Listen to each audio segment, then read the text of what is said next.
লালমনিরহাটে জ্বালানি তেলের তীব্র সংকটে চরমে পৌঁছেছে মানুষের ভোগান্তি। সরবরাহ ঘাটতির অজুহাতে জেলার অধিকাংশ পেট্রোল পাম্পই বন্ধ। ডিপুতে মানে ওর হয়রানি করা হচ্ছে, আমাদের তেল যাচ্ছে না। আমরা কর্মজীবী লোক, মাঠে ঘুরতে হয়, তেল ছাড়া তো আমাদের হয় না। 1 ঘন্টার উপরে এখানে বসা, বাট এখন পর তেলের কোনো খবর নাই।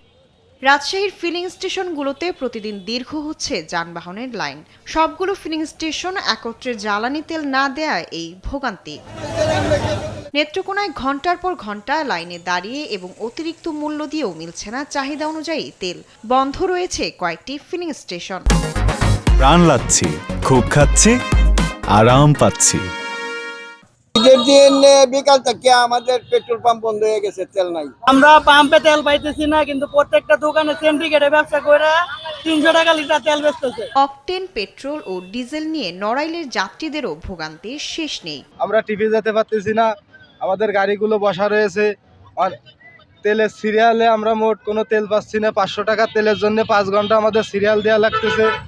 দিনাজপুরের 13টি উপজেলায় থাকা 92টি ফিলিং স্টেশনের মধ্যে প্রায় 75টি বন্ধ রয়েছে পেট্রোল ও অকটেনের অভাবে। জ্বালানি মন্ত্রী বলতেছে যে তেলের কোনো সমস্যা হবে না বাংলাদেশে, কিন্তু আমরা কেন এই যে লাইনে দাঁড়িয়ে কত কষ্ট করে চলতেছি। 100 টাকার তেল দিচ্ছে, আমরা আসলে দেখিনি যে কত পয়েন্ট তেল দিচ্ছে। এখানে ওনারা ওদের মতো করে 100 চাপে তেল দিচ্ছে। চাপাই নবাবগঞ্জে ঈদের ছুটির পর বেশিরভাগ পাম্পে তেল পাওয়া যাচ্ছে না। 7-8টা পেট্রোল পাম্প ঘুরেছি, একটা তো তেল পাই নাই। শরীয়তপুরের অনেক পাম্পে গ্রাহকদের সর্বোচ্চ 200 টাকার বেশি পেট্রোল দেয়া হচ্ছে না। শায়লা খান, নিউজ ডেস্ক, দেশ টিভি।